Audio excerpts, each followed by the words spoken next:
ಹಾಸನ ವಿಮಾನ ನಿಲ್ದಾಣದ ಕಾಮಗಾರಿ ಅಪೂರ್ಣವಾಗಿದೆ. ನಾನು ರಾಜ್ಯಸಭೆಯಲ್ಲಿ ಕೊನೆಯ ದಿನಗಳನ್ನು ಕಳೀತಾ ಇದ್ದೀನಿ, ದಯಮಾಡಿ ಪೂರ್ಣ ಮಾಡಿಕೊಡ್ರಪ್ಪ ಅಂತ ಕೇಂದ್ರ ಸರ್ಕಾರಕ್ಕೆ ದೇವೇಗೌಡರು ಕೋರಿದ್ದಾರೆ. ಮಾಡಿಕೊಡ್ಬೋದೇನೋ, ಬಟ್ ಪ್ರಾಕ್ಟಿಕಲಿ ಆ ಏರ್ಪೋರ್ಟ್ ವರ್ಕ್ ಆಗುತ್ತಾ ಅಂತ ಗೊತ್ತಿಲ್ಲಪ್ಪ. ಏನೋ ಬಾಂಗ್ಲಾದೇಶದ ಮಾಜಿ ಪ್ರಧಾನಿ ಹಸೀನಾ ಭಾಷಣಕ್ಕೆ ಅಲ್ಲಿ ನಿಷೇಧ ಹಾಕ್ಕೊಂಡಿದ್ದಾರಂತೆ. ಅದು ಪ್ರಚೋದನೆ ಆಗಿಬಿಡುತ್ತೆ, ಜನ ಅಂದ್ಕೊಂಡು ಹಾಕ್ತಾ ಇದ್ದೀವಿ.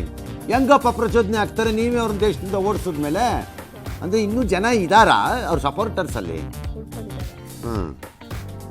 ಬಳ್ಳಾರಿನಲ್ಲಿ ಬಾಣಂತಿಯರ ಸರಣಿ ಸಾವು ಬಳಿಕ ಜಿಲ್ಲಾ ಉಸ್ತುವಾರಿ ಸಚಿವ ಜಮೀರ್ ಅಹಮದ್ ಖಾನ್ ಅಲ್ಲಿ ಹೋಗೇ ಇಲ್ವಂತೆ.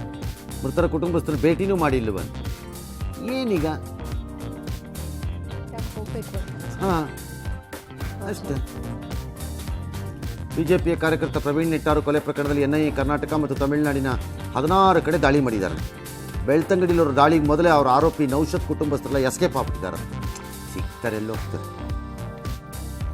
ಅಯೋಧ್ಯೆ ಸಂಬಾಲ್ನಲ್ಲಿ 500 ವರ್ಷದ ಹಿಂದೆ ಬಾಬರ್ ಸೇನಾಧಿಪತಿ ಏನು ಮಾಡಿದ್ನೋ ಅದೇ ಸ್ವರೂಪದ ಅದೇ ಉದ್ದೇಶದ ಘಟನೆಗಳೀಗ ಬಾಂಗ್ಲಾದಲ್ಲೂ ನಡೀತಾ ಇದೆ ಅಂತ ಯೋಗಿ ಆದಿತ್ಯನಾಥ್ ಹೇಳಿದ್ದಾರೆ.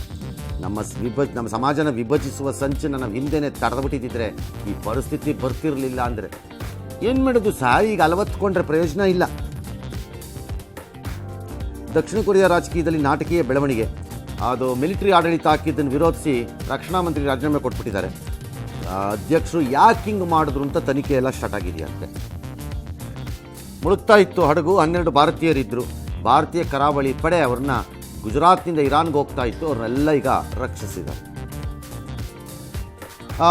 ಟ್ರಂಪ್ ಬರೋದು ಗ್ಯಾರಂಟಿ ಆದಮೇಲೆ ಬಿಟ್ಕಾಯಿನ್ಗೆ ರೆಕ್ಕೆ ಬಂದ್ಬಿಟ್ಟಿದೆ. ಒಂದು ಕಾಯಿನ್ಗೆ $1,00,000 ಹೋಗ್ಬಿಟ್ಟಿದೆಯಂತೆ. $69,000 ಇತ್ತು. ನಮ್ಮಲ್ಲೂ ಬಿಟ್ಕಾಯಿನ್ ತನಿಖೆ ಅಂತಿದ್ರಪ್ಪ. ಭಾರತದಲ್ಲಿ ದೊಡ್ಡ ಮಟ್ಟದಲ್ಲಿ ಹೂಡಿಕೆ ಮಾಡ್ತೀವಿ ಅಂತ ರಷ್ಯಾ ಅಧ್ಯಕ್ಷ ಪುಟಿನ್ ಘೋಷಣೆ ಮಾಡಿದ್ದಾರೆ.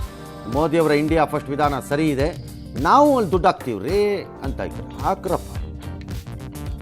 ನಾಳೆಯಿಂದ ಆಸ್ಟ್ರೇಲಿಯಾ ಇಂಡಿಯಾ ಮಧ್ಯೆ ಟೆಸ್ಟ್ ಪಂದ್ಯ ನಡೀಬೇಕು. ಪ್ರಾಕ್ಟೀಸ್ ಸೆಷನ್ನಲ್ಲಿ ನಮ್ಮವರು ಮಾನಸಿಕವಾಗಿ ಕುಗ್ಸೋಕೆ ಪ್ಲೇಯರ್ ಅಲ್ಲಿ ಕೆಲವರೆಲ್ಲ ರೇಕ್ಸೋದು ಎಲ್ಲ ಮಾಡ್ತಾರೆ. ಅದಕ್ಕೆಲ್ಲ ನಮ್ಮವ್ರು ಬಗ್ತಾರ. ಎಷ್ಟು ಜನ ಇರೋ ಸ್ಟೇಡಿಯಮಲ್ಲಿ ಆಡಿರೋರು ಇವರು ಕೊಂಟ್ರುಗಳು.